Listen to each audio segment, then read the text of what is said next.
I'm attempting to create a new world record. The longest time in which one has written a short story every day. Why am I doing this? Don't ask me.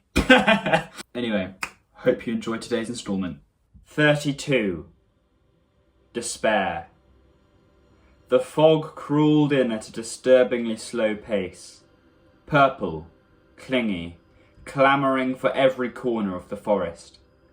It came in the form of swirling wreaths, small fingers of mist that daringly stretched beyond the greater mass of purple fog, ever so hesitantly, almost fearfully, advancing further and further into the forest.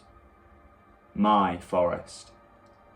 Those reaching fingers drew increasingly close, lapping at the base of my hut.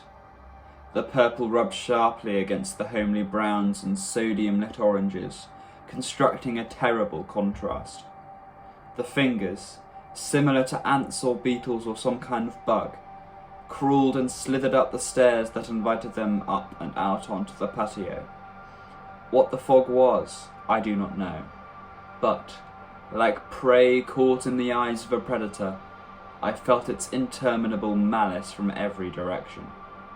With a pitchfork in hand, and a deep shudder in my gut, I poked at one of those invading tendrils of fog, my throat possessed by a sharp and quick wail. It was only a short attack, but when I pulled my makeshift weapon back, the part of it that had entered the fog had seemingly disappeared, as if dissolved or stolen by the insidious mass of vapour. I dropped the pitchfork, now beheaded, slowly and shakily retreating into my home. All around my home, the fog now had me surrounded. At first, I had thought it was something mindless, merely an object of nature's whims, something that would have filled the forest in an orderly, logical manner. But instead, the reality was revealed to me. It was surrounding me. It had a chokehold on my meek, pitiful hut. And, however morbidly or personifying it may seem, I felt a strong feeling emerge in my gut, that the fog was enjoying this.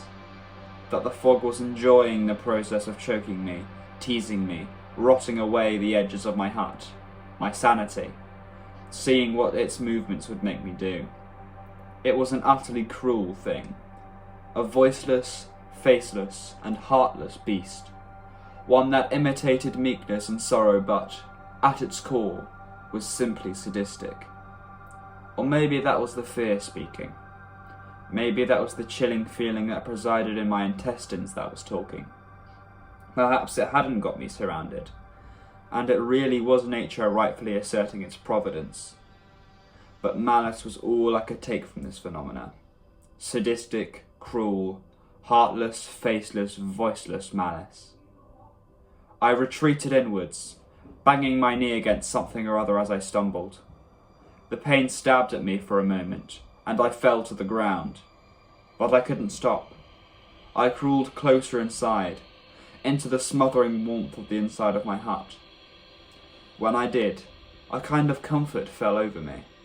Comfort that dampened the despair closing in from every direction. Yes, I had been here before.